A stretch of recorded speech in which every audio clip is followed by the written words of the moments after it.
සුබ දවසක් ඔයාලා හැමෝටම. ඉතින් ඔන්න අද මම ඔයගොල්ලන්ට කොහොමද ගෙදරදී ස්ට්‍රෝබෙරි අයිස්ක්‍රීම් හදන්නේ කියලා අරගෙන ඇවිල්ලා තියෙනවා. ඉතින් ඔයාලා මගේ කලින් වීඩියෝස් බලපු කෙනෙක් නම් මම ඔයගොල්ලන්ට කොහොමද ඔරෙන්ජ් අයිස්ක්‍රීම් හදාගන්නේ කියලාත් කියලා දීලා තියෙනවා. ඉතින් ඒ විදිහටම අපි බලමු කොහොමද ස්ට්‍රෝබෙරි අයිස්ක්‍රීම් හදාගන්නේ කියලා. ඉතින් අපිට ස්ට්‍රෝබෙරි අයිස්ක්‍රීම් හදාගන්න කන්ඩෙන්ස් මිල්ක් අවශ්‍ය වෙනවා. ඒ වගේම විප් ක්‍රීම් උත් අපිට මේකට අවශ්‍ය වෙනවා. ඒ වගේම මෙන්න මේ විදිහේ ස්ට්‍රෝබෙරි එසෙන්ස් අපිට තේ හැඳි එකමාරක් විතර අවශ්‍ය වෙනවා. ඒ වගේම රතු පාට කලරිනුත් තේ හැඳි භාගයක් විතර අවශ්‍ය වෙනවා. ඒ වගේම ස්ට්‍රෝබෙරි ඔයගොල්ලන්ට කැමති ප්‍රමාණයක් යොදා ගන්න පුළුවන්. ඊට පස්සේ මම හදන්නේ ස්ට්‍රෝබෙරි ටික ටිකක් පොඩි කෑලි වලට කපාගෙන මේක හොඳින් බ්ලෙන්ඩ් කරගන්න.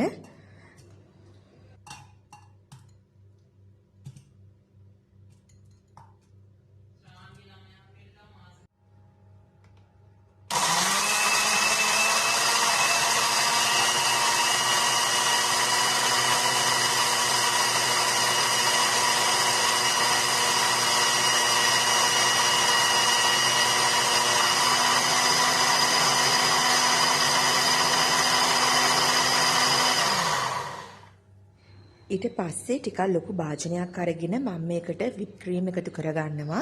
ඉතින් මම මේකට විප් ක්‍රීම් එකතු කරගනිද්දී අපි මේක හොඳින් බීට් කරගන්න ඕනේ. ඉතින් බීට් කරගන්න පුළුවන් ප්‍රමාණය ටිකක් ලොකු භාජනයක් අරගන්න මේකට.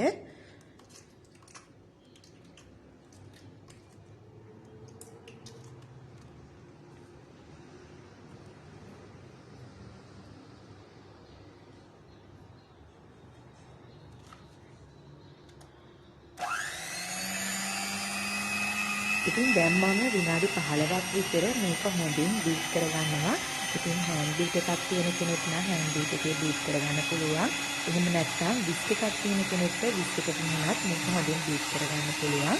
ඉතින් අපි මේක විනාඩි 15ක් විතර හොඳ ක්‍රීම් එකක් වෙනකම් බීට් කරගන්න ඕනේ.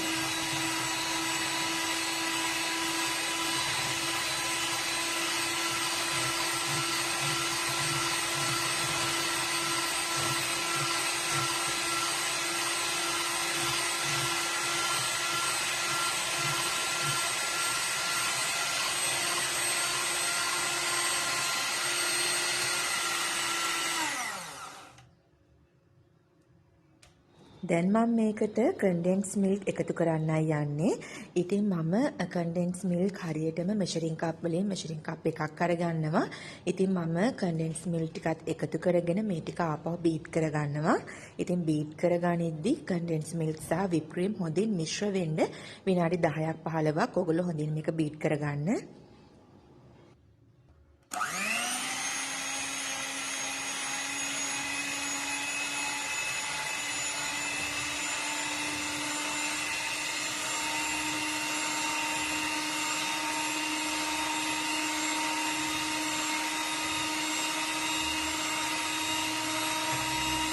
ඊට පස්සේ මම හොඳින් බ්ලෙන්ඩ් කරගත්තු ස්ට්‍රෝබෙරි ටික මේකට එකතු කරගන්නවා.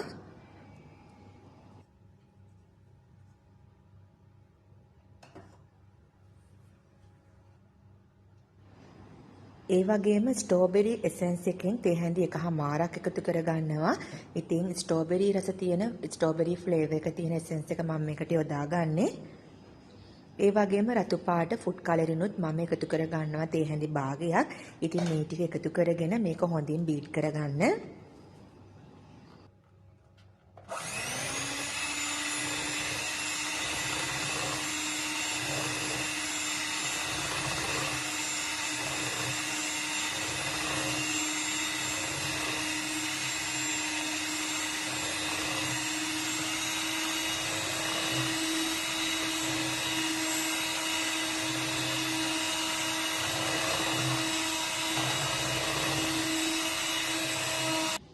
ඉතින් දැන් මේ තියෙන්නේ මම හදාගත්තු ස්ට්‍රෝබෙරි අයිස්ක්‍රීම් මිශ්‍රණය. ඉතින් මේක හොඳ ක්‍රීම් ගතියට ඇවිල්ලා තියෙනවා. ඉතින් මෙන්න මේ විදිහ වෙනකන් අපි හොඳින් බීට් එකේ මේක බීට් කරගන්න ඕනේ. දැන් මම මේක හොඳින් ආවරණය වෙන භාජනයකට එකතු කරගෙන මේක පැය 12ක් 14ක් විතර හොඳින් ෆ්‍රීස් කරගන්න යන්නේ.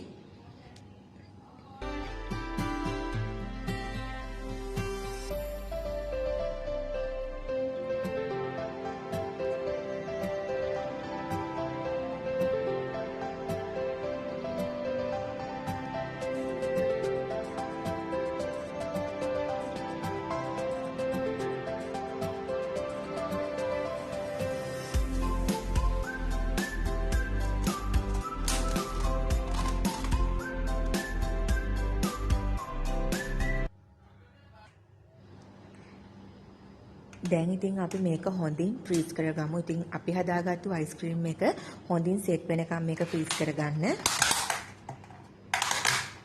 හරියටම පැය 12කට පස්සේ තමයි මේ තියෙන මම හදාගත්තු ස්ට්‍රෝබෙරි අයිස්ක්‍රීම් එක. දැන් මේක මේ වෙලාවේ හොඳින් සෙට් වෙලා තියෙන්නේ. අපි බලමු කොහොමද අපි හදාගත්තු ස්ට්‍රෝබෙරි අයිස්ක්‍රීම් එක තියෙන්නේ කියලා.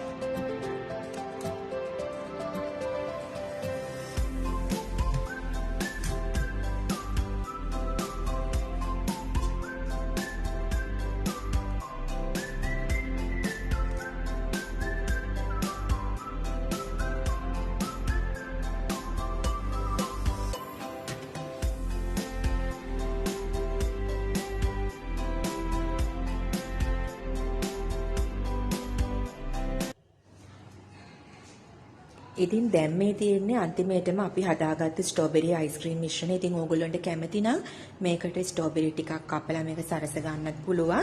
ඉතින් ඕගොල්ලෝ කැමති විදිහකට මේ හදාගත්තු අයිස්ක්‍රීම් එක සරස ගන්න. ඉතින් හරිම රසයි. ගෙදරදී අපි කඩෙන් ගන්න විදිහටම ගෙදරදී අපිට ස්ට්‍රෝබෙරි අයිස්ක්‍රීම් හදාගන්න පුළුවන්. මේකේ රස කිසිම වෙනසක් නැහැ.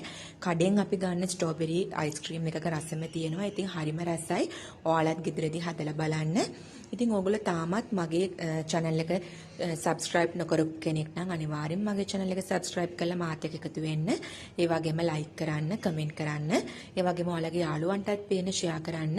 ඉතින් මේ වගේ තවත් අලුත් රසවත් ලේසි රෙසිපි එකක් අරගෙන ඔයාලා හැමෝම මුණ ගැහෙන්න එනකන් ඔයාලා හැමෝටම සුබ දවසක්. මගේ නම නිශාදී.